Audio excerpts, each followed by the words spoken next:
Autodidacte, Jules Niang n'était pas forcément destiné aux cuisines, pourtant celui qui nourrit son imagination de ses racines sénégalaises et mauritaniennes est aujourd'hui reconnu comme une signature, pour une signature très personnelle, une cuisine qui fait dialoguer les cultures plutôt que de les opposer. C'est la philosophie de notre invité, donc, et on la découvre dans un petit recueil illustré, Contraste, cuisine d'ici et d'ailleurs. Bonsoir Jules Niang. Bonsoir. C'est une sorte de fascicule qui se présente essentiellement sur la forme d'une interview. Il fait partie d'une sorte de trilogie publiée en France aux éditions de La Martinière. Tout d'abord, j'ai envie de vous demander, vous dites souvent que l'on cuisine ce que l'on est. Qui est Jules Niang lorsqu'il est en cuisine, ou quand il entre en cuisine? Alors, je suis né en Mauritanie, j'ai grandi en Mauritanie, donc j'ai une culture africaine qui est assez marquée. Je vis en France depuis 2004. Donc j'ai une culture française aussi qui est très marquée.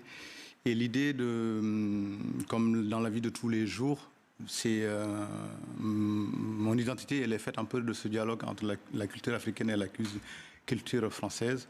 C'est ça que j'essaie de transmettre en gros dans la cuisine.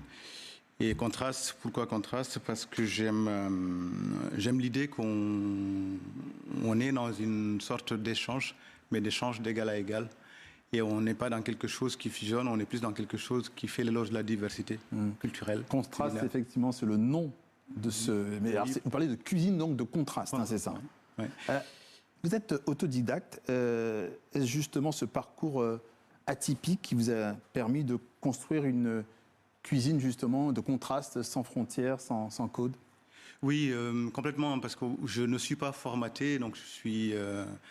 dans une forme de liberté, dans une forme de découverte en fait de la cuisine africaine et de la transmettre. Le hasard a fait que je cuisine en France, je cuisine à Lyon, dans la capitale de la gastronomie. Et comment on fait pour que, quand on parle de la cuisine africaine, qu'on soit dans quelque chose de contemporain et qu'on ne parle pas de la cuisine africaine comme d'une cuisine traditionnaliste, familiale. Comment on fait pour que cette cuisine africaine elle soit reconnue sur le plan mondial et qu'elle soit reconnue à sa juste valeur. Et ça passe par un travail de définition, un travail d'écriture de qu'est-ce qu'elle doit être, cette cuisine africaine contemporaine. D'où le nom Contraste. Dans l'idée, c'est vraiment, dans ce livre, c'est de laisser aussi une trace qui dit que je suis passé par là et j'ai défini en fait ma pratique pour que les générations à venir puissent s'en inspirer aussi. C'est ça, une certaine aussi transmission. Oui, oui, complètement. Avant d'aller plus loin sur ce livre, sur ce petit fascicule, pourquoi vous avez accepté ce projet? Parce qu'il y a 2 autres fascicules à côté. Oui, en fait, c'est un projet qui est porté par La Martinière à la base. Ça s'appelle Menu Menu, c'est 3 livres qui démarrent. On interroge en fait les acteurs de la gastronomie sur leur pratique avec un seul mot.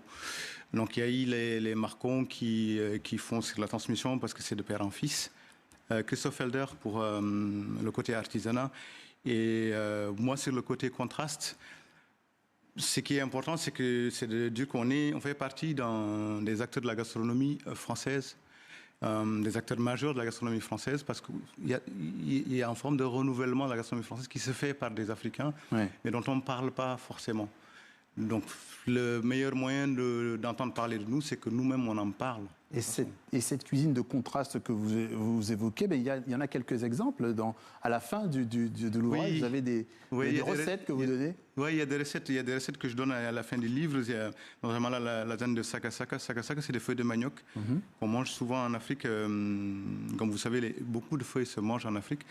Et les sakasaka, en général, on le mange avec le riz. Et là, je vais le retravailler avec des lasagnes et avec une sauce un peu à la française, avec une persillade. Et on vient rajouter des condiments à gauche et à droite. Et ces condiments-là, ça vient rappeler un peu la cuisine africaine avec toute sa subtilité, avec toute sa finesse. Globalement, on a le plat principal au centre et autour, il y a pas mal de condiments qui viennent assaisonner. Quelle différence faites-vous entre mélanger les saveurs et faire dialoguer les cultures? Alors, c'est hyper intéressant parce que quand on parle de cuisine, souvent, d'un étranger qui s'installe en France, globalement, on va parler de cuisine fusion. Alors, dès le départ, moi, je ne m'inscris pas dans cette dynamique-là parce que fusionner, c'est faire disparaître. Alors, je ne voulais pas disparaître dans ce que j'avais à proposer. Je voulais vraiment marquer les saveurs africaines pour qu'elles soient visibles, pour faire comprendre à mon public que les saveurs africaines valorisent les produits français au final. C'est un difficile équilibre à trouver quand même.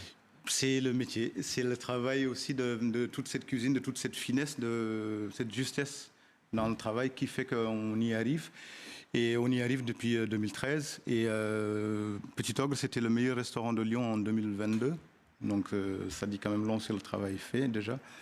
Et là, dans l'idée de ce travail, justement, c'est de transmettre, de dire à la génération africaine qui arrive, c'est possible parce que nous l'avons déjà fait.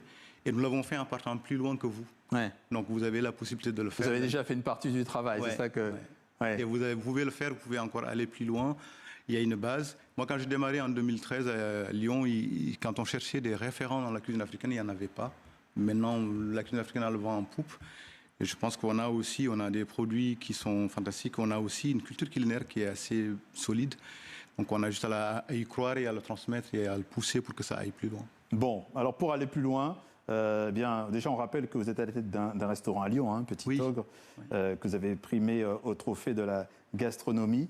Et puis ce livre, Contraste, cuisine d'ici et d'ailleurs, publié aux éditions Menu Menu. Vous l'avez dit, merci, le chef cuisinier Jules Niang, vous étiez notre invité. Merci d'être passé par notre journal Afrique sur TV5 Monde.